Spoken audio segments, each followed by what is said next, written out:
Ok, buenas tardes, estimados estudiantes. Vamos a dar inicio con la ayudantía del día de hoy. En este caso, pues vamos a dar inicio con el contenido de la unidad 5. Ya analizamos la unidad 4, que es prácticamente el estudio de fallas, perdón, fallas de fases abiertas, una fase abierta, dos fases abiertas, y fallas múltiples. Todo eso lo analizamos. Vimos un ejemplo de una lección. Eh, Cabe recalcar que la mayoría de fallas múltiples no hay circulación de corriente. De eso se van a dar cuenta en su proyecto. Eh, y bueno, más que eso, no hay mucho más que eso. En este caso, ahora vamos a entrar a la nueva unidad en un par de minutos. ¿Sí?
Ok, demos inicio a la unidad. Entonces, básicamente la unidad 5, que es la última unidad que vamos a analizar, vamos a estudiar aquí en esta materia.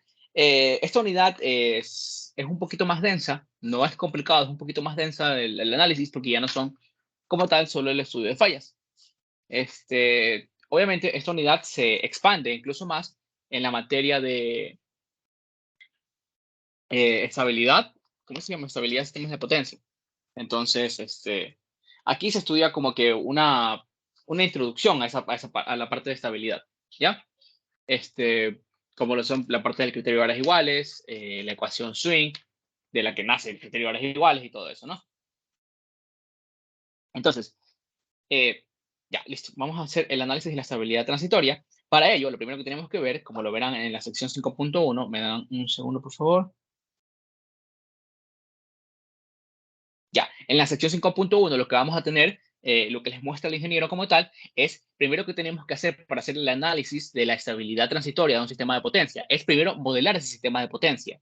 Ya, entonces para ello vamos a modelar las secciones de interés, que son la sección de generación, que básicamente vamos a asumir que la generadora como tal se le va a despreciar las pérdidas internas, la parte resistiva, etcétera, la saturación de la máquina, de las máquinas síncronas generadoras, la saliencia, etcétera, ¿no?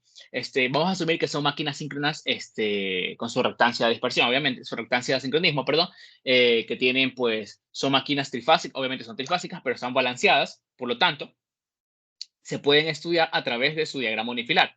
Por lo tanto, a través del diagrama unifilar podríamos tomar, pues, el equivalente unifilar, que sería, disculpen un segundo, ahí, sería la generadora, ¿verdad? La fuente ideal. ¿En serie con qué? Si estamos despreciando pérdidas, vamos a tener, pues, básicamente solo la caída de tensión, que sería, pues, la reactancia de sincronismo, ¿no? Que entonces tendríamos, pues, la tensión interna del generador, perdón, disculpen un segundo, ahí, ya. La tensión interna del generador, tendríamos aquí J, la reactancia subtransitoria, ¿ya? Y aquí tendríamos pues la barrita de salida, ¿no? Ya, entonces este es el modelo que vamos a utilizar. Vamos a esto se lo conoce como voltaje de generador, ¿no? Entonces, tenemos el modelo de la máquina, perdón, el modelo de la etapa de generación del sistema de potencia. Ya, este es el modelo que vamos a utilizar por una generadora. Es un modelo muy simplificado en el que se desprecian pérdidas, se desprecia la parte del control como tal, etcétera, ¿no? Es un modelo súper sencillo, súper simplificado, que podemos utilizar para hacer el análisis de estabilidad. Y es el mismo modelo que se va a utilizar también en la materia de estabilidad como tal. Sí, no cambia mucho respecto a, a los modelos, ¿no? Este, me dan un segundo, por favor. Me dan un segundo y ya continúo.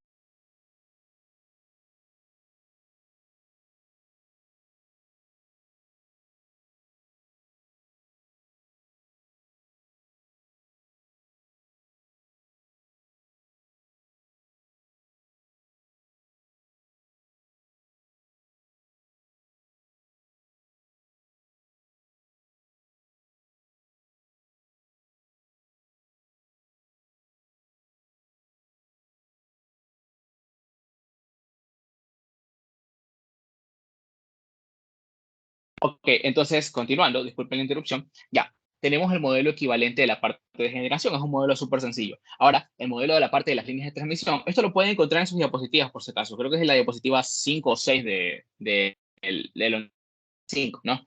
El modelo de la parte de transmisión, disculpen, recuerden que nosotros tenemos líneas de transmisión cortas, medias y largas. En general, las líneas de transmisión son líneas largas, que se utilizan, bueno, que en el caso de la línea larga sin pérdidas, tendríamos algo más o menos así.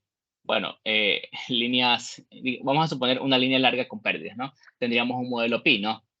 Digamos que tenemos un modelo pi, que vendría a ser más o menos así, ¿no?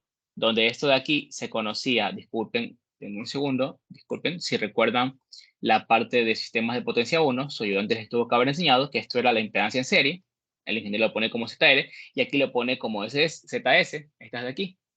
Pero básicamente esto en sistemas de potencia 1 lo conocíamos como las susceptancias en paralelo, ¿no? Para líneas largas. ¿Qué sucede? Que para nuestro vuelo simplificado, primero vamos a omitir las pérdidas, por lo tanto se van estas resistencias, y luego vamos a omitir también la parte de las capacitancias. Ya no vamos a tener modelos, el modelo de línea que vamos a utilizar nosotros, básicamente va a ser esto de aquí. Va a ser solo la reactancia de la línea. ¿Ya? Entonces, eh, vamos a llamar a esto JX, qué sé yo, X de la línea. ¿Ya? Y básicamente este es el modelo de línea que vamos a utilizar. La línea de transmisión va a ser esto de aquí. ¿Sí? Y luego tendríamos la llegada de la carga, la llegada al punto de la carga, o en este caso, en el caso de un sistema de potencia como tal, sería a la barra de la subestación, básicamente, donde este sería el voltaje de recepción, o creo que lo conocen como el voltaje de barra también. ¿Ya? Este es el voltaje en el punto de recepción. Básicamente, así es como vamos a modelar el sistema de potencia. ¿Y en qué nos vamos a concentrar nosotros? En dos barras o dos nodos y en lo que hay entre las dos barras y los dos nodos, básicamente. ¿Qué son? Prácticamente, disculpen si estoy yendo un poquito rápido, son básicamente la barra en el punto de envío, que básicamente sería la barra de la tensión interna del generador, la barra en el punto de recepción, y lo interno, lo que está entre las dos, es básicamente la reactancia equivalente. ¿Sí? La reactancia equivalente entre el punto de envío y punto de recepción. ¿Ya? ¿Por qué razón? Porque vamos a analizar nosotros cómo se desplaza la potencia eléctrica a través de este sistema. ¿Ya? Si se dan cuenta, la potencia eléctrica es un análogo a la es como un análogo a la corriente. Si la corriente se desplaza desde el punto de envío hasta el punto de recepción, la potencia, la energía eléctrica por unidad de segundo, también lo va a hacer en ese mismo sentido. ¿Ya? Por eso es que hablamos de un flujo de potencia. ¿Sí? Me dan un segundo, por favor.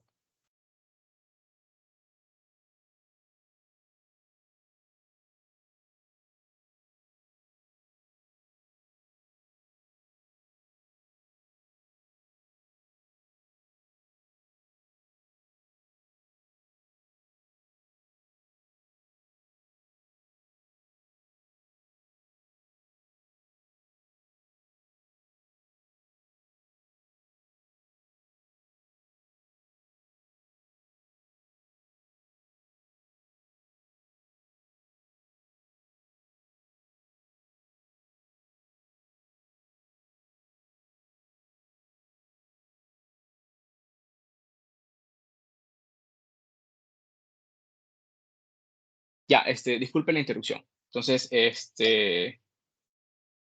si no hay ninguna duda hasta ahí, disculpen, ya, una vez que tenemos ya ese sistema pues analizado, lo que vamos a hacer es movernos al siguiente diagrama, que básicamente el siguiente diagrama nos indica pues cómo es la misma conexión prácticamente, ¿sí? Utilizando esto de aquí, ¿no?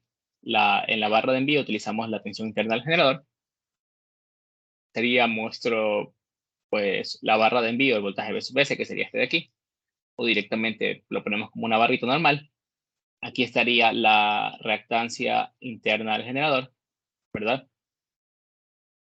Aquí estaría la reactancia de la línea y aquí estaría la barra de recepción, que también lo podemos representar como una fuente, ¿sí? Una fuente ideal y listo. Ya. Entonces de aquí sabemos que la potencia eléctrica, en la mayoría de casos, ¿sí? En condiciones de operación normal, debería fluir en este sentido, ¿no? Desde la barra de envío hacia la barra de recepción, que la barra de recepción pues sería la subestación que distribuye todo eso hacia las cargas, etcétera, ¿no? Eh, ya. No sé si hasta ahí existe alguna duda. Básicamente, en este caso, para este sistema sencillo, sería pues que la reactancia equivalente sería la suma de la reactancia de la fuente más la reactancia de la línea de transmisión, ¿no?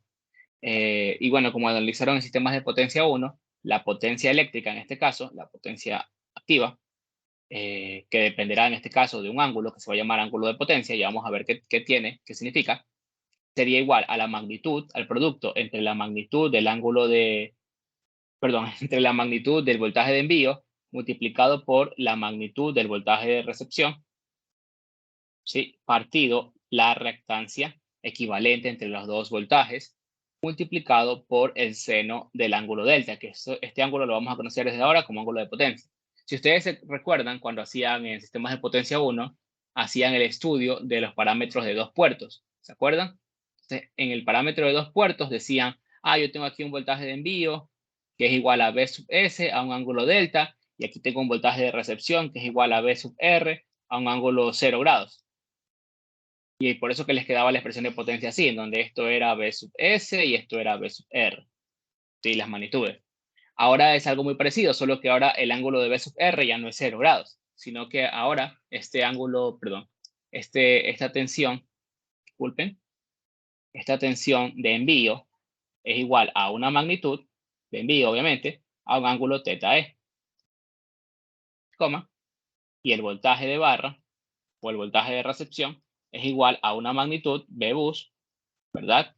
Y un ángulo θ, θ bus, ¿ya? De tal forma de que ahora el ángulo de potencia o el ángulo delta es igual a la resta entre el ángulo de envío, disculpen un segundo, ahí, ángulo de envío menos el ángulo de recepción. Sí, y obviamente si cambia el signo del ángulo, este ángulo prácticamente siempre debe ser positivo para que la potencia siempre esté en este sentido, ¿no? Desde el punto de envío hasta el punto de recepción. Si el ángulo se hace negativo, es decir, que si delta es menor a cero, la potencia cambia de sentido y es donde se van a activar nuestras protecciones direccionales, ¿no? No sé si hasta ahí tengan alguna duda, algo no quedó claro. Espero que todo esté quedando claro, ¿no? ¿Me dan un segundo, por favor?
Bueno, si hasta ahí no existe ningún inconveniente, bueno, notamos que la potencia, pues, que se entrega hacia el punto de recepción, pues, va a ser mayor a medida, pues, de que la reactancia que esté aquí en medio sea más pequeña, ¿no? Que si este número es pequeño, pues, el valor de la división va a ser más grande. Eh, Obviamente, esta reactancia se puede incrementar, por ejemplo, si digamos que este es el equivalente de secuencia positiva y hay alguna falla de dos fases abiertas, se abre aquí y aquí, y se conectan varias impedancias en serie. Entonces, la impedancia equivalente va a ser más grande y esto por lo tanto, el denominador se hace más grande y la división se hace un número más pequeñito, ¿no? ¿Qué más? Bueno, eso puede pasar. También puede pasar que la reactancia se haga más pequeña. Sí, puede ser que se conecte en una línea en paralelo, pues, qué sé yo. A esto de aquí, esta constante que está aquí la vamos a conocer como potencia eléctrica máxima. Sí, este es el máximo a través del cual puede oscilar este valor, ¿no? Porque es un valor de tipo sinusoidal, ¿no? Porque pues varía dependiendo del valor del ángulo de potencia. Sí, entonces, si nosotros lo graficásemos, disculpen un segundito, a ver ahí, si nosotros lo graficásemos, la potencia eléctrica tendría un comportamiento más o menos así. Uy, perdón, disculpen, ahí, ya, más o menos así, ¿no? Bueno, y tendrían que tener el mismo pico, ¿no? En donde pues esto de aquí, este valor de aquí, ¿verdad? Este valor de aquí, segundito, disculpe, ahí, ya, este valor de aquí sería la potencia eléctrica máxima, ya de la máquina, bueno, del sistema. Y básicamente nosotros vamos a analizar casi que siempre ese estado, esta semicurva, el semiciclo positivo. Es decir, cuando el ángulo delta, porque pues perdón, los ejes de aquí son ángulo delta y de potencia eléctrica en función del ángulo delta, ya vamos a analizar casi siempre al ángulo delta entre 0 grados, bueno, entre 0 y pi radianes, ¿no? Básicamente lo vamos a analizar así. Vamos a analizar solo este lado. ¿Por qué? Porque en este semiciclo positivo es cuando la potencia eléctrica, perdón, delta es mayor que 0, o básicamente cuando la potencia eléctrica tiene sentido desde el punto de envío hasta el punto de recepción, básicamente. A partir de pi en adelante es cuando la potencia eléctrica tiene sentido opuesto, obviamente. ¿Ya? Y eso nosotros no lo queremos analizar como tal. No sé si hasta ahí tengan alguna duda, si esa parte les está quedando claro. Ya, solo les estoy dando pura teoría. Luego vamos a ver un ejercicio y ya el viernes trabajamos el resto, ¿no? Vemos más ejercicios y vemos el resto de la teoría. Vamos a llegar al día hasta antes de las curvas PBQ. El día viernes vemos las curvas PB y también vemos los diagramas de Bewley o diagramas de Lattice. En algunos libros les ponen diagramas de Lattice, Bewley, son lo mismo, solo que el ingeniero lo que les da pues, es un modelo más simplificado, que es prácticamente DC,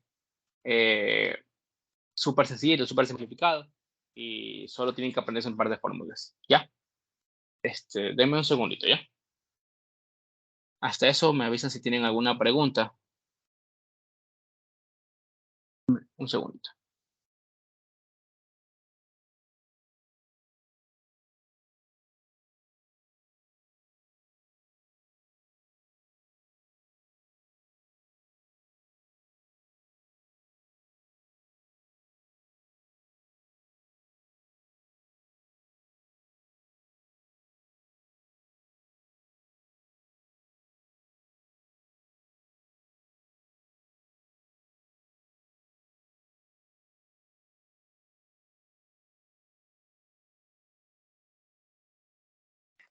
Bueno, compañeros, si no hay ninguna duda, estoy atento por si acaso, no hay ninguna duda como tal, vamos a seguir analizando la teoría. Ya, para avanzar hasta la teoría que nos vamos a quedar hoy y de ahí vemos un ejercicio. Ya, entonces, vamos ahora a hacer un estudio de la máquina síncrona como tal. ¿Por qué? Porque pues, la parte de estabilidad es referente al comportamiento de la máquina síncrona frente a diversas perturbaciones. Perturbaciones tales como aumentos de carga, aumentos bruscos de carga, desconexiones de carga también bruscas, ligeros incrementos en la carga de una máquina como tal, que provocan que, en el caso de un generador, por ejemplo, un aumento de carga implicaría que si es una generadora hidráulica, por ejemplo, que se tenga que aumentar el caudal o bueno, básicamente se tendría que aumentar el chorro que llega a la turbina para que pues comience a girar a una mayor velocidad para evitar pérdidas de tensión y todo eso, ¿no? Etcétera, ¿no? o la desconexión de carga provocaría que se generen sobrevoltajes o que se genere un transitorio en el que pues la máquina síncrona se descoordine un momento y pues comienza a haber pues variaciones de frecuencia, etcétera, ¿no? Básicamente respecto a eso. Pero ahora vamos a ver un poco cómo desde el punto de vista mecánico se analiza todo esto. Ya, vamos a analizar un poquito eso. Este, ya. Entonces vamos a ver ahora pues el estudio de la máquina síncrona como tal. Vamos a ver una cosita. Me dan un segundo, por favor. Déjenme copiar una imagen que necesito aquí, porque si no dibujarla es un problema. Denme un segundito, por favor. A ver, aquí está. Voy a utilizar, bueno, en realidad voy a utilizar las mismas imágenes que el ingeniero Álvarez, que el doctor Álvarez, perdón. Vamos a utilizar las mismas imágenes, no hace falta mucho más. Entonces vamos a utilizar esta imagen, ¿no? Primero vamos a definir vamos a recordar ciertas definiciones que ya vimos nosotros en Física 1, ¿no?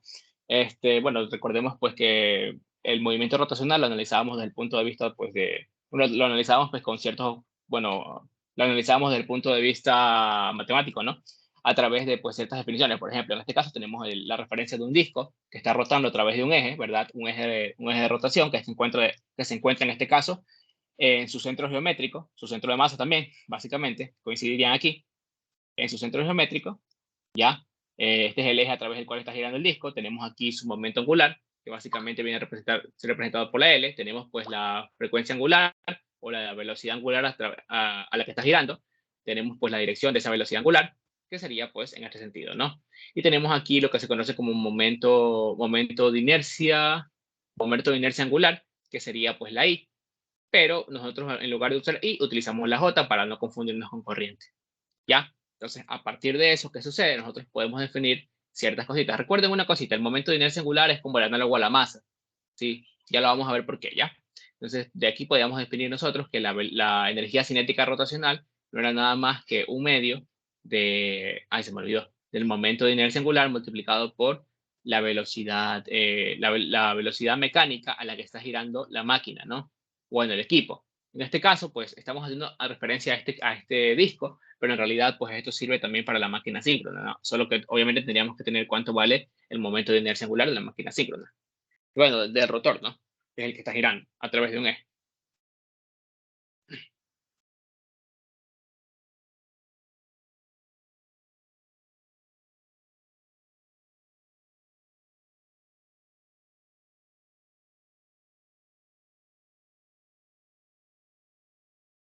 Ya, disculpen, no tienen ninguna duda hasta ahí. Bueno, a partir de esto nosotros podemos pues definir unas cosas. Por si acaso, le decimos velocidad mecánica, pues porque esta velocidad va a variar dependiendo pues de si la máquina síncrona está en estado estable o está pasando por un transitorio, hay alguna perturbación, alguna falla en el sistema, etcétera, ¿no? Luego vamos a analizarlo con mayor profundidad. Bueno, de aquí podemos sacar ciertas constantes, que sería, por ejemplo, la constante de inercia normalizada. Bueno, esta sería, perdón, la constante inercial, que básicamente es el producto entre el momento de inercia angular multiplicado por la velocidad mecánica en la máquina, evaluado cuando dicha velocidad mecánica es igual a a la velocidad de sincronismo, que básicamente esto es el 2pi por la frecuencia f sub 0 que ustedes conocen, ¿no? Entonces 2pi por la frecuencia f sub 0, ¿sí? En este caso f sub 0 sería los 60 Hz, ¿no? Etcétera, ¿no? Luego tenemos la constante de inercia normalizada, que no es nada más que que no es nada más, perdón, que la energía cinética rotacional, ¿verdad? La energía cinética rotacional, cuando cuando la velocidad mecánica de la máquina es igual a la de sincronismo. Recuerden que estamos hablando de modelos de máquinas síncronas y esto dividido para la potencia nominal de la máquina. Esto es la potencia nominal del generador. Estas ecuaciones las van a utilizar también en estabilidad, por eso se las estoy dando de nuevo, ¿no? De aquí podemos sacar con todas estas expresiones que la energía cinética de la máquina podría ser igual también a un medio, bueno, en estado estable, obviamente, podría ser igual a un medio de la constante de inercia normalizada, la constante de inercia, perdón, la constante inercial multiplicado por la velocidad de sincronismo, ¿no? Obviamente ya evaluando aquí velocidad de sincronismo, ¿sí? Y de ahí, pues, bueno, de aquí podemos sacar que la constante de inercia normalizada también, ay, podemos sacar que la constante de inercia normalizada es igual a, este, a la constante de inercia multiplicado por la frecuencia angular, que sería, pues, esto de aquí, dividido para 2, ahí ya sería esto, y a esto dividido para la potencia mecánica, ¿no? No sé si hasta ahí algo no les está quedando claro. Solo es fórmula, no es nada del otro mundo. Creo que hasta ahí está todo claro. Esta expresión por acá, por si acaso tenganla en cuenta, ya la vamos a utilizar para una demostración. Hasta ahí está todo claro. Chévere. Entonces, vamos ahora a analizar qué pasa con los torques. Bueno, respecto a los torques, tenemos esto. Ya. En la máquina, bueno, en la parte rotativa de la máquina, en el rotor como tal, dicho rotor está acoplado a la turbina, ¿verdad? Una turbina que recibe, en el caso de, de un generador hidráulico, pues recibiría el movimiento mecánico a partir de la turbina y el chorro que recibe la turbina como tal. En el caso de los equipos de las generadoras a gas o con otro tipo de fluidos, reciben, pues, dependiendo pues, después de la etapa de la compresión del fluido o de la etapa de combustión como tal, reciben el fluido caliente o a tal presión y esa diferencia de presión hace que se mueva la turbina y hacen que el fluido salga por otro lado, ¿no? Bueno, básicamente es eso. Sí, no hay una forma más sencilla de explicarlo. Podría hacerlo con un diagrama como tal, pero eso ya sería entrar a materia de centrales eléctricas, que no es complicado, pero no es cuestión, no es área, no es de nuestra importancia como tal. Simplemente ella recibe un torque mecánico a partir de la transformación de la energía primaria, ya sea agua, bueno, si el agua, el movimiento, sí, agua a un ligero, a un cierto potencial, este, aire exprimido, etcétera, ¿no? Ya, entonces recibe un torque mecánico como tal y y se da el efecto de la inducción como tal y se produce un torque eléctrico que va en sentido opuesto, que trata de detener la máquina cuando la máquina se está acelerando. Y como tal, la resta de estos dos torques que me va a dar una aceleración, que la aceleración pues va a tener el sentido del torque mecánico, idealmente, ¿no? Porque pues se está acelerando en el sentido del torque mecánico, en el sentido de que se mueve la turbina, ¿ya? No sé si tengo alguna duda hasta ahí, pero pues aquí podemos hacer un análogo. ¿Se acuerdan de física 1? Que veíamos que bueno, del pre en teoría, que decíamos que la sumatoria de las fuerzas en un sistema o en un cuerpo era igual a la masa por la aceleración. Ahora vamos a hacer una analogía y vamos a decir que pues la sumatoria de los torques es igual al momento de inercia multiplicado por la aceleración angular. ¿Sí? Porque la máquina se está acelerando angularmente en un sentido respecto a un eje, ¿no? Aquí donde yo les decía que la inercia era el análogo a la masa, ¿sí? De hecho, la masa es el momento de inercia lineal, porque pues esta sumatoria de fuerzas la analizamos cuando el movimiento era en línea recta, hacia adelante o hacia atrás, o bueno, o hacia arriba o hacia abajo. En cambio, esta sumatoria de torques la utilizamos cuando el movimiento es angular, ¿no? A través de un eje. Bueno, y una vez que vemos eso, sabemos que el torque mecánico, perdón, podemos decir que la resta entre el torque mecánico menos el torque eléctrico, perdón, menos el torque eléctrico a través del tiempo es igual a perdón, es igual a a la constante de inercia, ¿cómo se llama? Al momento de inercia angular multiplicado por la aceleración angular. ¿Qué sucede? Que este eje está realizando un barrido, bueno, perdón, el rotor está realizando un barrido respecto al eje, ¿verdad? Se está moviendo así, en ese sentido. Por lo tanto, está barriendo, ¿qué cosa? Un ángulo, ¿verdad? Un ángulo al que vamos a llamar ángulo delta, delta mecánico, ¿sí? Que va a variar a través del tiempo, ¿no? Entonces, por lo tanto, la aceleración angular no sería nada más que la segunda derivada de ese ángulo mecánico a través del tiempo. El ángulo mecánico que barre el rotor.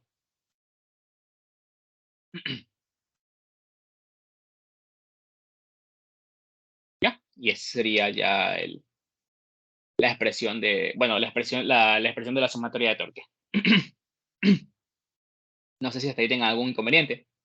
Ahora, no vamos a hablar nosotros mucho de torque, porque pues no es algo que nosotros analicemos mucho en la materia como tal. No estamos hablando de parámetros eléctricos y venimos ahora con algo mecánico.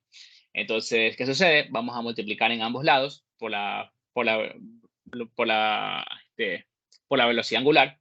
¿Para qué? Porque pues el torque por la velocidad angular, pues, ¿qué me da? Una potencia.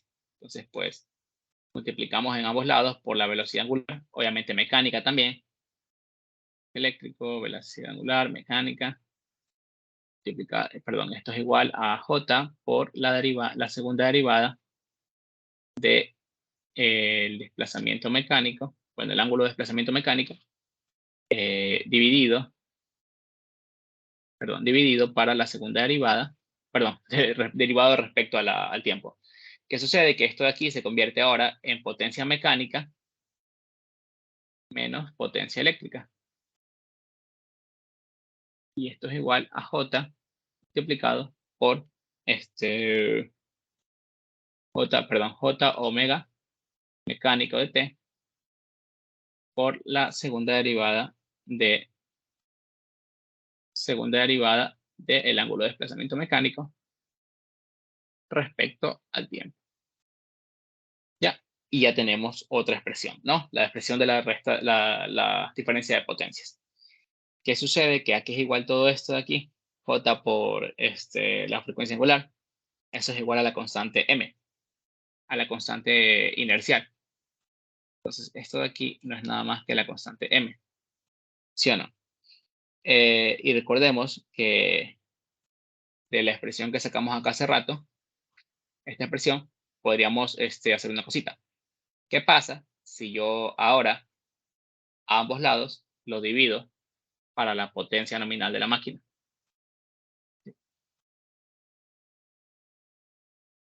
Como estoy dividiendo estas potencias para la potencia nominal de la máquina, es como si yo dividiese para una potencia base. Entonces, básicamente me quedaría la potencia mecánica en por unidad menos la potencia eléctrica en por unidad es igual a la constante M partido la potencia nominal multiplicado por la segunda derivada del ángulo de desplazamiento mecánico respecto al tiempo. ¿Sí o no?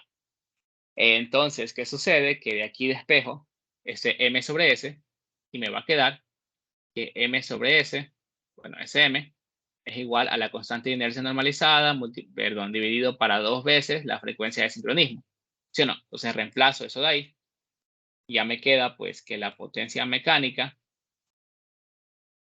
en por unidad menos potencia eléctrica en por unidad es igual a H, a la constante de inercia normalizada, partido 2 veces la frecuencia de sincronismo, multiplicado por la segunda derivada del ángulo de desplazamiento mecánico a través del tiempo.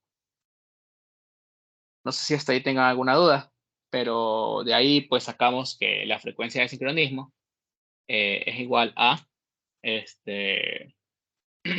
perdón, la frecuencia de sincronismo sería igual a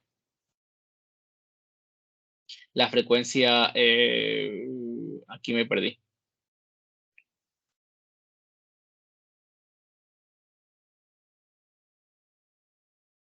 Ay, me perdí. Ah,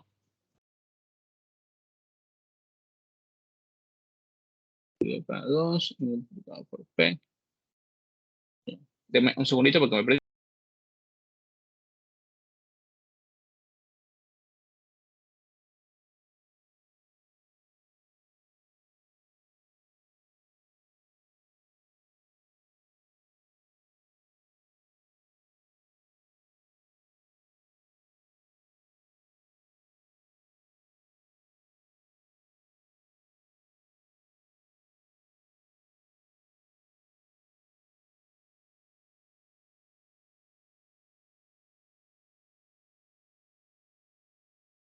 Ya, ahora sí, disculpe la interrupción.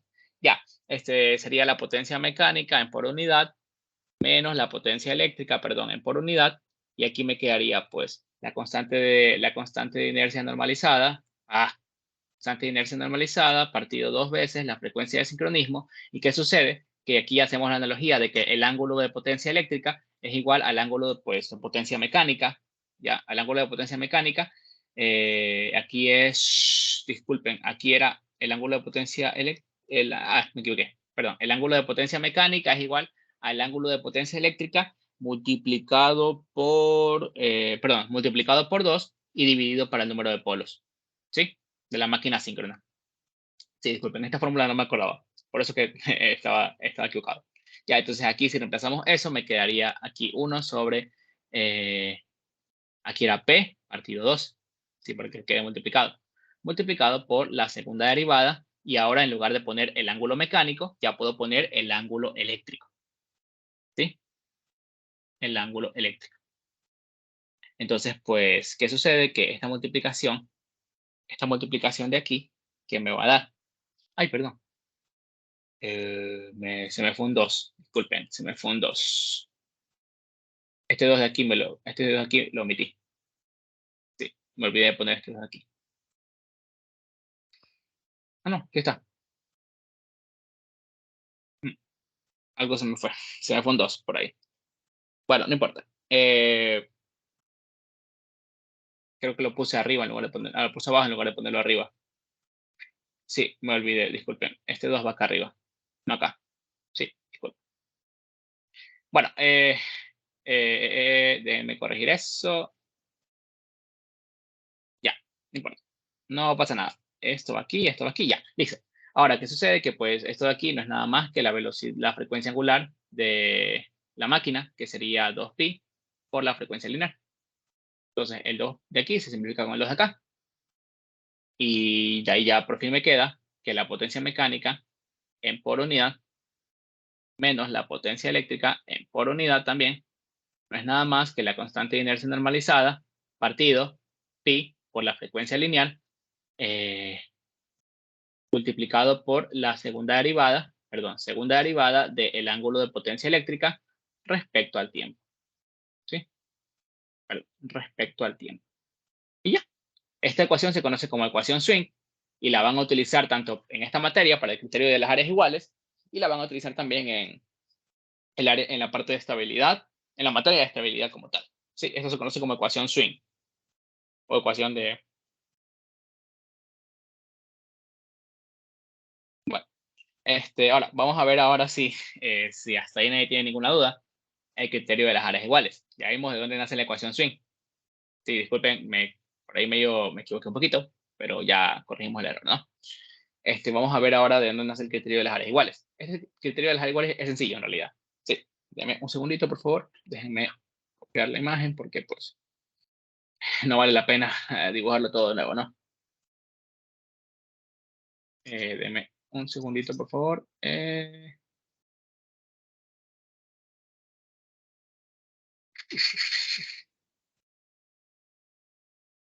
Ya, a ver, ahí. Ya, me dan un segundito y ya continuamos con el criterio de las áreas iguales. Sí, déjenme un momento porque tengo que hacer una cosa. Deme un momento, en un par de minutos continuamos con la teoría de las áreas iguales.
Ok, entonces continuando con la parte de criterio de áreas iguales, bueno, ¿de qué trata este tema, no?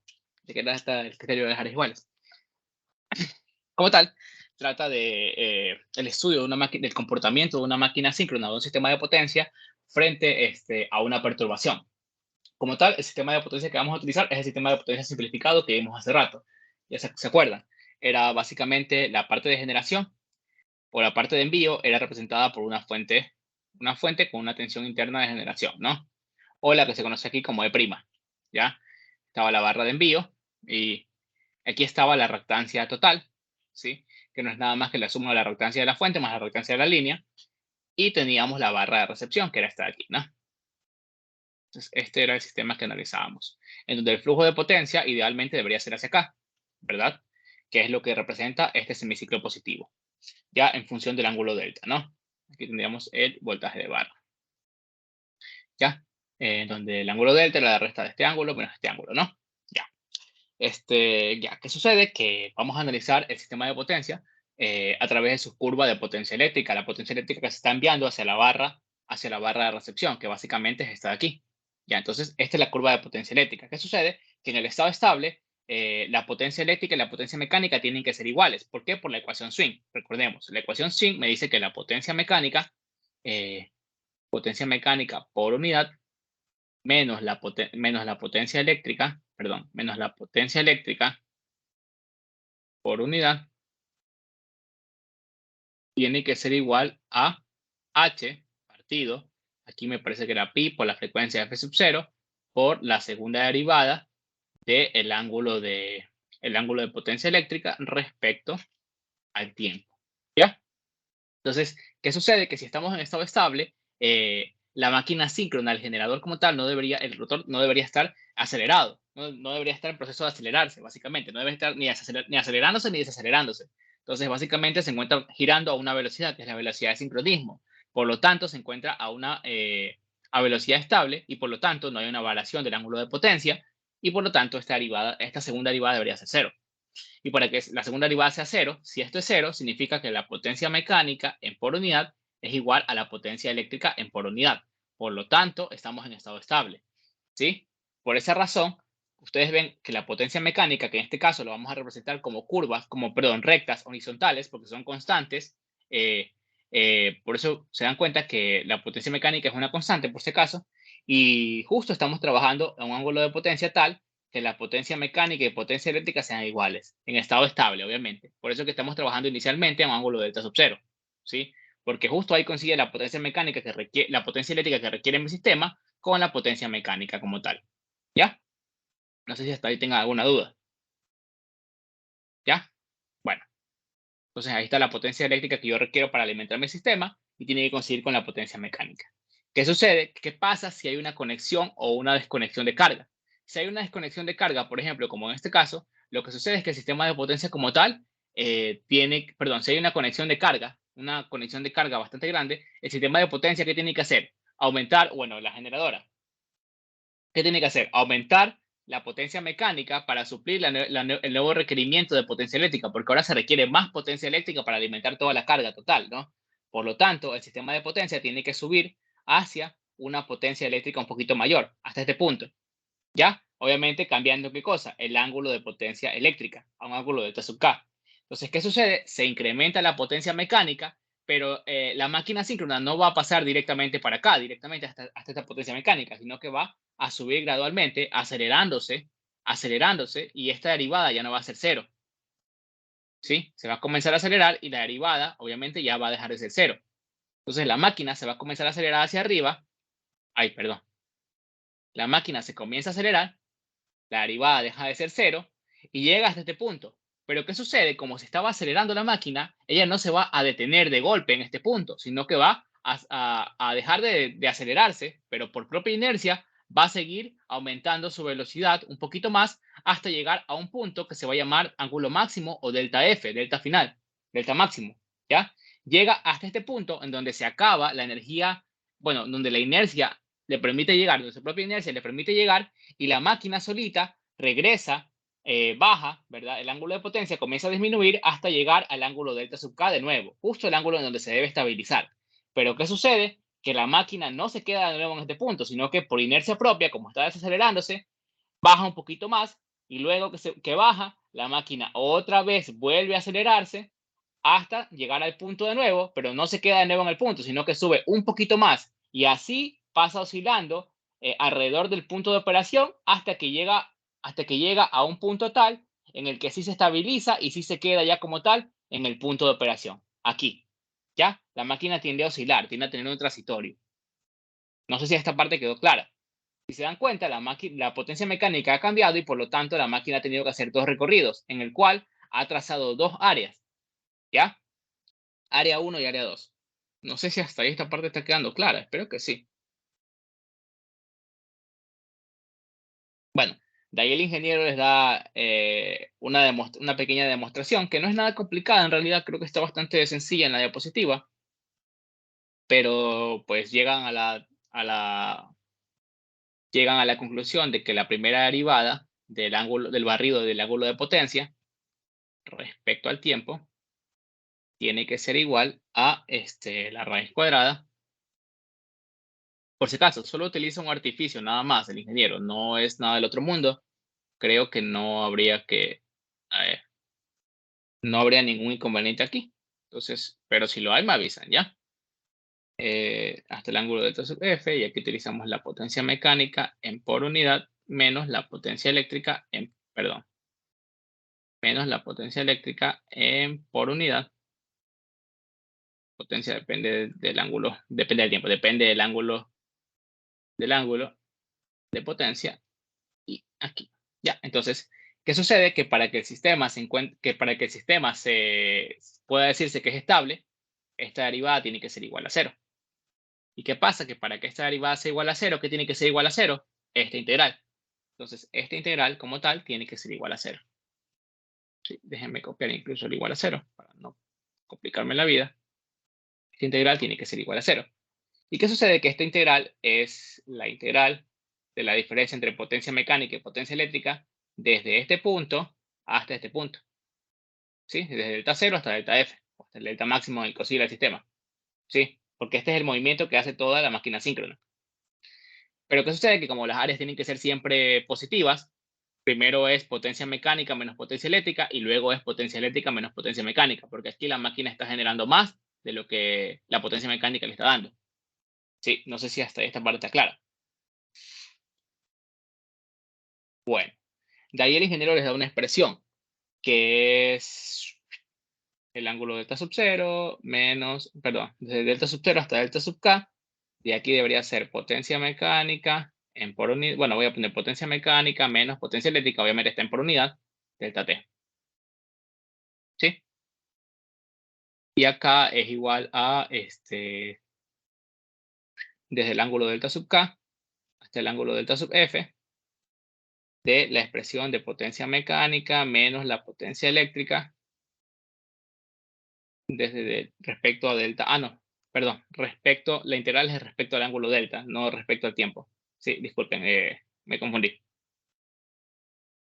Respecto al ángulo delta. Ya, listo. ¿Qué sucede? Que esto es lo que conocemos como área 1 y esto es lo que conocemos como área 2. Entonces, por lo tanto, el área 1 tiene que ser menor o igual al área 2 para que el sistema sea estable. Obviamente, el caso crítico es cuando área 1 es igual a área 2. Estabilidad crítica, porque ahí directamente la integral se hace cero. Si área 1 menor a área 2 es que una raíz negativa, y ya pues eso también da problema. Eso también indicaría pues estabilidad. No sé si hasta esta parte está quedando clara. De hecho, así tal cual, con esta expresión que está aquí al final, analizamos la parte del criterio de áreas iguales. Es súper sencillo, pero pues no sé si hasta ahí tenga algún inconveniente. Ya, me dan un segundo.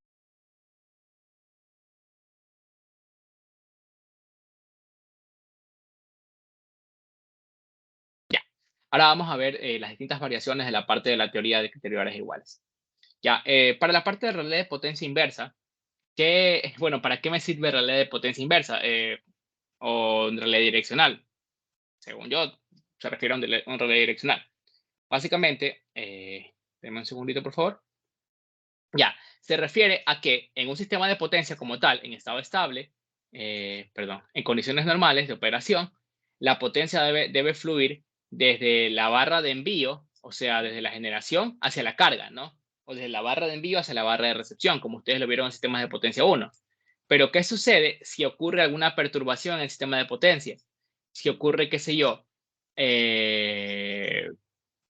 no sabría decirle, por ejemplo, una desconexión de carga, ¿ya? Digamos que ocurre, por ejemplo, una desconexión de carga, ¿ya?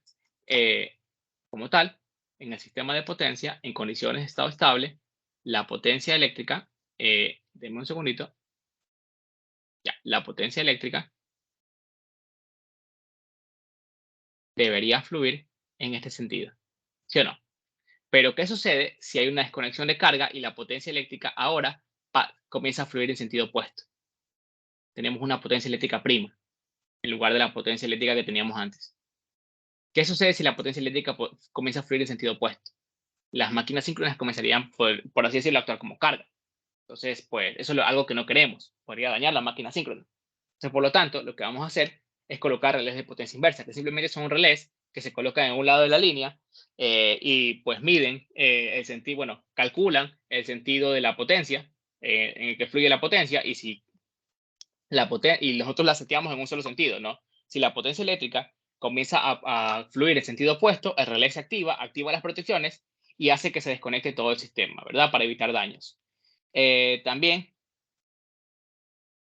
este, también, obviamente, no necesariamente se va a activar cuando la potencia ya fluye en el otro sentido, sino que la podemos setear en un valor de potencia mínimo. Por ejemplo, aquí está en la potencia seteada, que es como el mínimo, que sabemos que si cuando la potencia eléctrica que mide el relé llega a este punto, es porque va a seguir bajando y se va a hacer negativo, va a cambiar de sentido. Entonces, si llega a este punto o más abajo, directamente el relé manda a trabajar las protecciones. ¿Ya? Igual, esta parte de las protecciones no está, no es tan relevante, solo es para que entiendan el funcionamiento. Ya, entonces, digamos que ocurre una desconexión. Estábamos trabajando primero al ángulo delta sub 0, es decir, que la potencia mecánica era esta. ¿Sí? Hay una la potencia mecánica era esta. Y ocurre una desconexión de carga. ¿Ya? Como no se ha cambiado automáticamente el valor de potencia mecánica, pero ha habido una desconexión de carga, ah, había una desconexión de carga, el sistema tiene que cambiar cuál es el valor de la potencia mecánica, que aquí no lo muestra la figura, pero el sistema tiene que bajar hasta otro ángulo, en este caso el ángulo delta sub k, que es el ángulo de la potencia seteada para el relé. A partir de este ángulo, el relé comienza a actuar, ¿no? Entonces, ¿qué sucede? Que como hay una desconexión de carga, tiene que bajar la velocidad de la máquina síncrona para llegar para poder entregar solo la energía necesaria, básicamente. Entonces la máquina síncrona comienza a desacelerarse, comienza a bajar, a bajar, a bajar, y va a llegar a un punto en que va a llegar a la potencia seteada, posiblemente. Entonces, como llega a la potencia seteada, lo más probable es que la máquina síncrona siga bajando, siga bajando y siga bajando hasta llegar a un punto, al punto del origen, y luego siga bajando, y que, de tal forma de que el flujo de potencia ahora se dé en sentido opuesto. ¿Por qué? Porque la potencia eléctrica ahora va a ser negativa, va a estar va a ser esta de aquí, básicamente, desde el punto de recepción hacia la fuente. ¿Ya? Entonces, ahí es cuando el relé de potencia inversa se activa y ya no deja que actúe el sistema. ¿Sí? Básicamente, la parte de relé de potencia inversa se analiza con esto, con el ángulo delta sub 0, con la potencia seteada y con el ángulo delta sub k. Te dice, bueno, si el área 1, básicamente es lo mismo, área 1 tiene que ser menor o igual al área 2. ¿Ya? Obviamente tomando el área 2 solo hasta aquí, hasta el ángulo delta sub k. Si no se cumple este criterio, analizando solo con esta pequeña área de azul que estoy mostrando y el área 1, básicamente no hay estabilidad. Y así se analiza, nada más. Solo es eso en realidad. No sé si esa parte les ha quedado claro. No veo otra forma de explicarlo. Así tal cual como es. Eh, ya, vamos a ver ahora qué sucede cuando hay una falla. Se preguntarán, ¿qué pasa cuando hay una falla en la parte de la generación? Eh, Ya, si existe, estoy tomando las imágenes de la diapositiva del ingeniero porque pues son la forma más sencilla de explicarlo. ¿Qué pasa si llega a existir una falla en el punto de la generación? O sea, por aquí. Ya, ¿qué sucede? Que como tal, la potencia eléctrica tiene que caer a cero. ¿Por qué? Porque la potencia eléctrica que nosotros estamos calculando con la fórmula, básicamente es la potencia eléctrica que recibe la barra de recepción. Es esta potencia. Si hay una falla aquí, ¿qué sucedería? Que la potencia eléctrica, toda la energía se va por aquí, toda la corriente, ¿verdad? La potencia eléctrica automáticamente aquí se hace cero. ¿Sí o no? Entonces, seguimos manteniendo la misma potencia mecánica porque está ocurriendo una falla. La falla es instantánea. La potencia eléctrica es la que cae a cero. La potencia mecánica se mantiene. ¿Sí? Entonces, la potencia eléctrica cae automáticamente a cero. ¿Y qué sucede? Que como no hay carga, básicamente, estamos hablando que estamos trabajando prácticamente sin carga, obviamente. Pues se desconectó porque hay una falla. La máquina síncrona comienza a acelerarse. Es decir, que su ángulo de potencia comienza a aumentar. ¿Por qué razón? Porque ya no tengo el ángulo de la barra de recepción, ya no tengo ese ángulo que me resta, sino que se comienza a acelerar la máquina síncrona de tal forma de que barre un área 1, ¿verdad? Hasta el punto en que se acelera y justo se despeja la falla. Cuando se despeja la falla, la máquina síncrona sube bruscamente hasta el punto del ángulo delta 1 hasta el cual se aceleró. ¿Sí? ¿Y qué sucede? Que por inercia misma, la máquina síncrona, una vez que se despejó la falla, se sigue acelerando hasta un punto en donde ya acabó toda la energía, toda esa energía almacenada que obtuvo cuando estaba durante la falla. ¿Ya? Llega hasta este punto y toda esa energía ya se perdió. ¿Qué sucede? Que ahora la máquina ha barrido un área nueva, área 2. ¿Sí? ¿Y qué sucede? Que de ahí, a partir de ese punto, la máquina que hace comienza a desacelerarse hasta llegar al punto de estado estable anterior. Y ahí ya ocurrió la falla. Básicamente es eso. Ocurre la falla, la potencia eléctrica cae a cero y la máquina se comienza a acelerar. ¿Qué hace? Barre el área 1. ¿Verdad? Se forma el área 1. ¿Ya? Luego, cuando se despeja la falla, la máquina comienza a trabajar a un ángulo delta 1, mayor al ángulo inicial. Y la máquina se sigue acelerando. Déjenme un momentito. La máquina se sigue acelerando hasta llegar a un punto en el que agota toda la inercia que tenía. Una vez que se agota toda esa inercia, la máquina se comienza a desacelerar hasta volver al punto de operación inicial. Obviamente luego oscila alrededor de ese punto, pero ya eso no es nuestro problema. ¿Ya? ¿Y qué sucede? Que en lo que se acelera la máquina para deshacerse de la inercia que tenía, barre un área 2. Y de nuevo, área 1 tiene que ser menor o igual al área 2. Ahora, durante la falla tenemos un ángulo crítico, en donde ese ángulo crítico siempre va a ser igual a 180, bueno, ahí está, menos el ángulo inicial. ¿Qué sucede? Que si nosotros este ángulo final, el ángulo máximo al cual oscila la máquina, sobrepasa el ángulo crítico, podemos decir que la máquina nunca va a alcanzar la estabilidad. Ya siempre se va a quedar oscilando entre valores muy grandes. No sé si hasta ahí esa parte está clara. Espero que sí. ¿Ya? Y ahí básicamente sería toda la teoría hasta criterio de áreas iguales. Si no hay ninguna duda, vamos a hacer un ejercicio, ¿ya?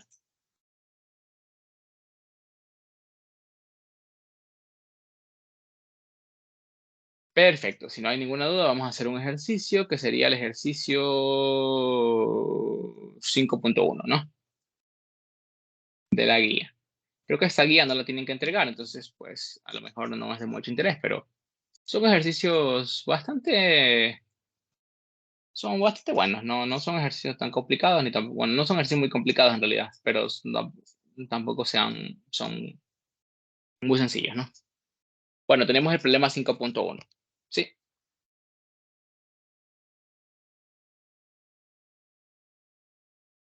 sí, hasta ahí no tiene ninguna duda.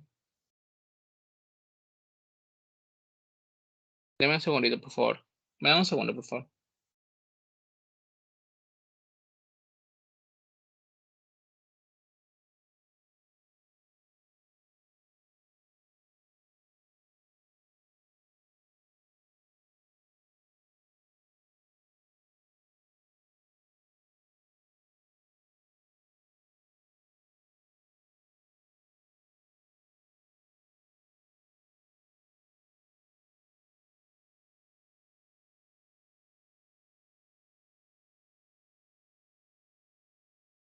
Ya, ok, ok.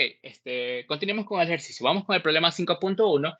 El problema 5.1 me da un sistema de potencia como tal, un sistema de potencia que tiene pues la generadora con sus reactancias de secuencia, positiva, negativa y cero, la línea de transmisión con sus reactancias de secuencia y un motor con sus reactancias de secuencia positiva, negativa y cero. Ok, me dicen como datos, vamos a anotar los datos del sistema, perdón, los datos que me da el ejercicio.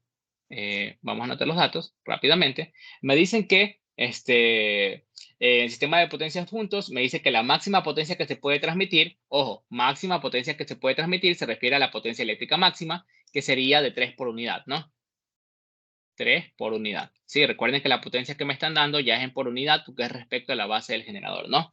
El voltaje interno del generador es 1.01 a un ángulo de 10 grados. Es decir, que la tensión interna del generador ya me la están dando como fasor, ¿no? Magnitud y ángulo. Perfecto. 1.01 a un ángulo de 10 grados por unidad, obviamente. Sí, perfecto. Y la potencia eléctrica que se está transmitiendo actualmente, es decir, la potencia eléctrica, ¿a qué ángulo? Al ángulo delta sub cero, porque es la que se está transmitiendo en estado estable. Es 1.5 por unidad. ¿Sí? No sé si hasta ahí tengan alguna duda de cómo analizar los ejercicios. Si se dan cuenta, es súper sencillo. Me dicen, en el literal A, determine cuál es el voltaje interno del motor ¿cuál es el voltaje interno del motor? Disculpen. Ya, vamos a hacer eso. Creo que hasta ahí no tienen ninguna duda, ¿no? Entonces, vamos a ver el literal A, cuál sería el voltaje interno del motor. Le voy a poner VBus, pero vamos a ponerle entonces solo SUPM. O bueno, podemos ponerle VBus por si acaso y luego lo quieren revisar, que esto es igual al E sub M, ¿no? Ya, ¿cuánto vale esto? Ya, vamos a hacer un diagrama. Si nos damos cuenta, en estado estable, como esto es un sistema trifásico balanceado, en los modelos equivalentes, si sacamos los equivalentes de secuencia, ¿cuál es el único equivalente de secuencia que nos sirve? El equivalente de secuencia positiva. ¿Por qué razón? Porque el equivalente de secuencia cero y negativa no estaría energizado, porque no tendrían fuente. ¿Sí? No sé si esta parte les está quedando clara. Directamente estoy asumiendo que ya tenemos clara la parte de, perdón, la parte de fallas, ¿no? Perdón, sí, la parte de los equivalentes de secuencia. Sí, las unidades 2 y 3. Espero que eso esté claro, no tenga ningún inconveniente. Igual ya lo hemos analizado hasta el cansancio, así que pues ya llegados a este punto deberíamos tenerlo todo súper claro, ¿no? Y si no, pues podrían avisarme, ¿no? Entonces, bueno, también tienen que avisarme si quieren que los ayude con el modelamiento del proyecto, si no, continuamos con las ayudantías normales. Si no dicen nada, continuamos con las ayudantías normales y ya, ¿sí? Bueno, entonces también tenemos que actualmente se está transmitiendo una potencia eléctrica a un ángulo delta sub cero, que es igual a 1.5 por unidad, ¿no?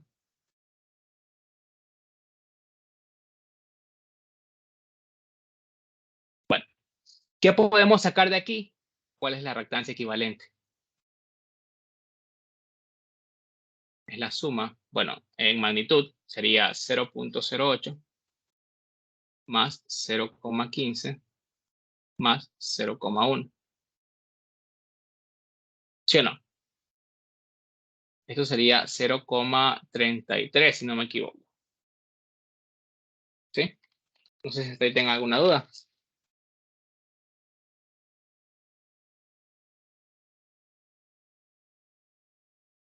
Ya, perfecto. Entonces sería 0,33. Ok. También sabemos que la potencia eléctrica máxima es igual a 3 por unidad.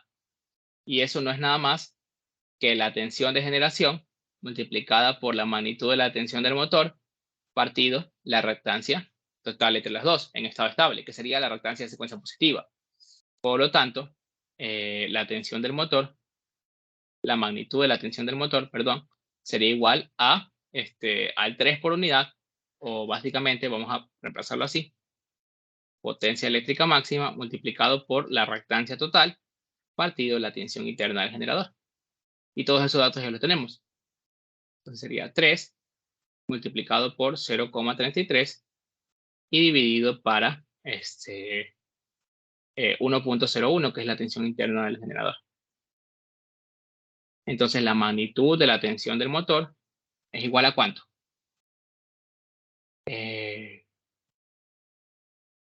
No me van a creer, no lo he calculado. Sí, sí lo calculé. 0,98, 0,198, 0,198 por unidad. Ustedes dirán, ¿ya hasta ahí está el ejercicio? No, porque eso es la magnitud, me piden magnitud y ángulo. ¿Cómo saco el ángulo?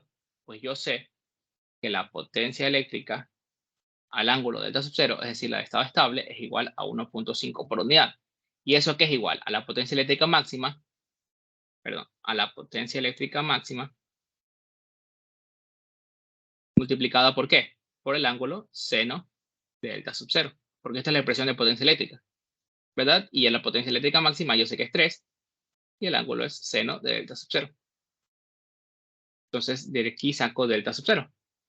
Yo sé que seno de delta sub 0 no es nada más que 1.5 partido 3, o un medio. Por lo tanto, delta sub 0 no va a ser nada más que seno a la menos 1 de 1.5 partido 3, o un medio. Y esto de aquí no va a ser nada más que 30 grados.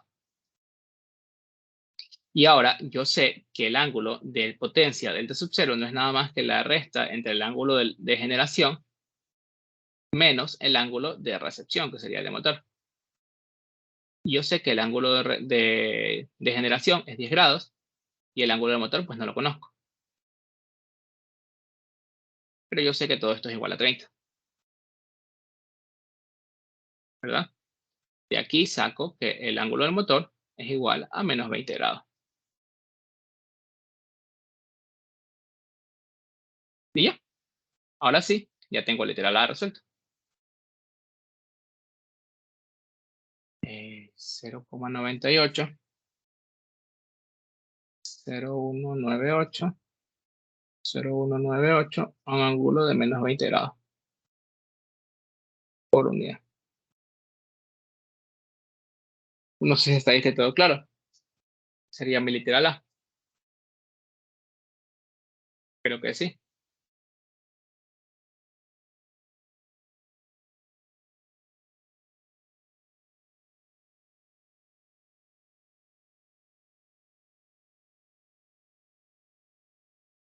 Ya, vamos con el literal B entonces. Literal B. Ocurre una falla de 2 fases a tierra en la mitad de la línea. Se calcula la corriente que inyecta el motor y el generador. Entonces, ¿qué sucede? Ocurre una falla en la mitad de la línea. Entonces, todas estas reactancias se parten a la mitad. Vamos a sacar los equivalentes de secuencia. Entonces, el equivalente de secuencia 0 básicamente vendría a ser la reactancia de secuencia 0 del generador, perdón, que vendría a ser 4%, o sea, J 0,04, en serie, con, bueno, aquí la barrita, y en serie, con la mitad de la reactancia de secuencia 0, sería pues J 0,15, y aquí sería la línea que se abre, ¿verdad? Una falla de fases abierta. Y aquí sería la otra mitad de la línea, J 0,15. Me dan un segundo, por favor. Ya, ahí. Ahí, listo. Y ahí vendría la reactancia de el motor, ¿no? Que sería el 5%, J 0,05. Ya, ahí.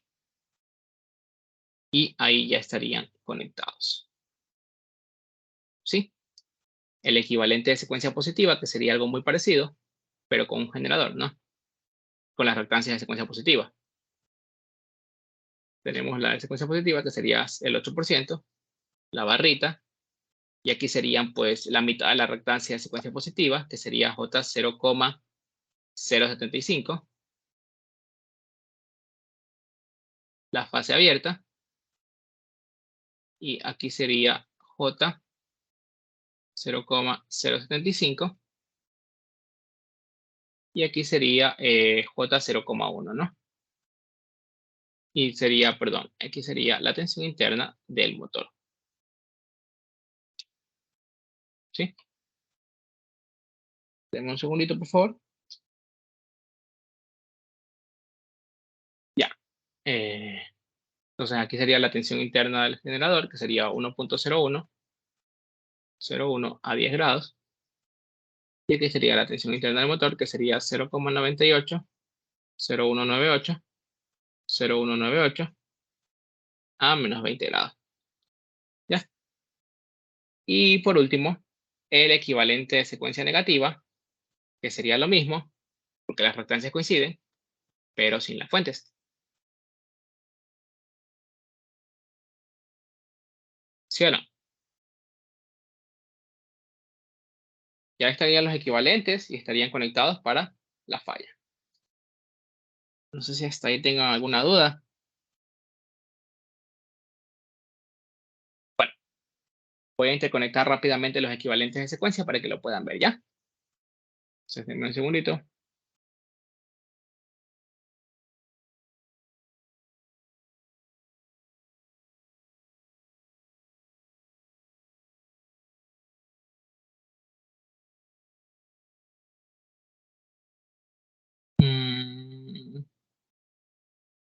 Me voy a conectar aquí. Tú, conectado acá.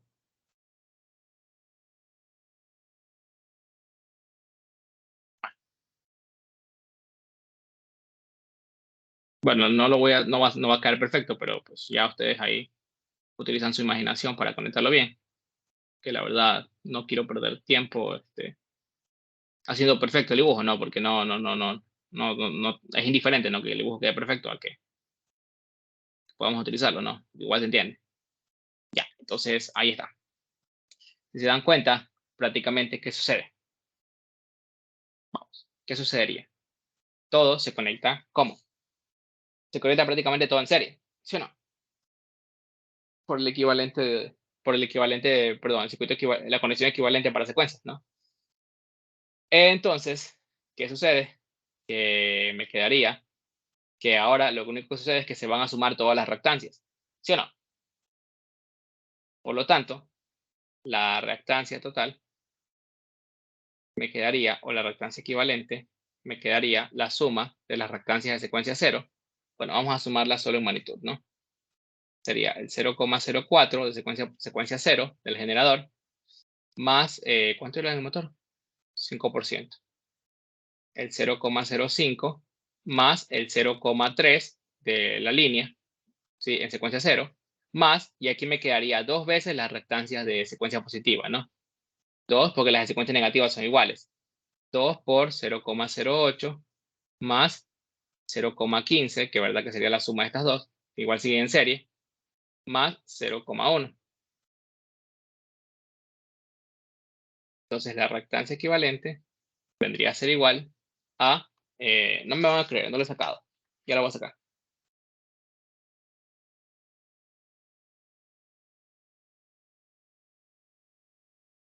1,05. Entonces, básicamente, lo que nos va a quedar es esto. Disculpe que tome el mismo sistema, pero la verdad es que me da pereza volver a hacerlo, así que ahí. Ya.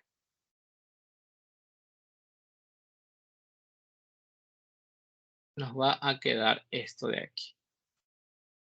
Y esto va a ser 1,05J. Y esto es el X equivalente. Si quiero sacar la corriente, simplemente hago una ley de voltaje de Kirchhoff aquí, para la falla, y ya está. Esa corriente sería la de secuencia positiva, negativa y cero. Esto es la corriente de falla de secuencia positiva, cero y negativa. Si quiero sacar la corriente de falla, simplemente saco en las fases A, B y C, ¿verdad? Y A y B, E y C. O sea, obviamente las corrientes, las dos corrientes serían la del motor y la del generador, no, serían la misma.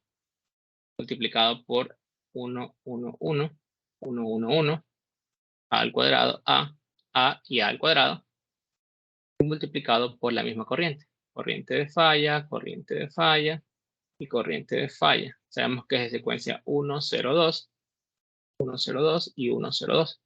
Solo es la corriente de aquí, de la LBK. Y ya está. Esa es la literal B. Y literal C, ¿cuál es la potencia máxima que se puede transmitir en esta configuración? La potencia eléctrica máxima, que es literal B.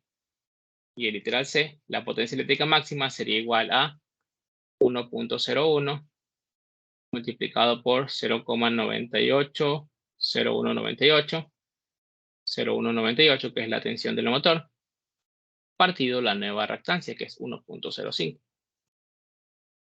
Esta de aquí la voy a dar 1,01 por 0,98, 0,198, 0,198, partido 1,05, que esto de aquí nos va a dar 0,9428. 0,94286 por unidad. Si nos damos cuenta, se ha reducido la potencia eléctrica máxima que se puede transmitir. ¿Por qué? Porque ha aumentado el camino de impedancia entre las dos entre el punto de envío y el punto de recepción. No sé si hasta ahí tenga alguna duda, algo no esté quedando claro. ¿Todo claro? Ya, entonces, si todo está claro hasta ahí, vamos a dejarlo hasta ahí por el día de hoy. eh, y estaríamos continuando el día viernes, ¿no? Ya con la teoría de las curvas PV y los diagramas de Bewley y más ejercicios, obviamente, de las curvas, perdón, del criterio de áreas iguales. O podríamos continuar hoy día con, perdón, el día viernes con todo con más ejercicios del criterio de áreas iguales y el lunes, próximo lunes, continuar con la teoría, la última teoría que falta y ya, porque igual nos queda bastante tiempo. Sí, es lo bueno de que la materia no tenga mucho contenido. Pero bueno, lo dejamos hasta aquí y bueno, gracias por asistir.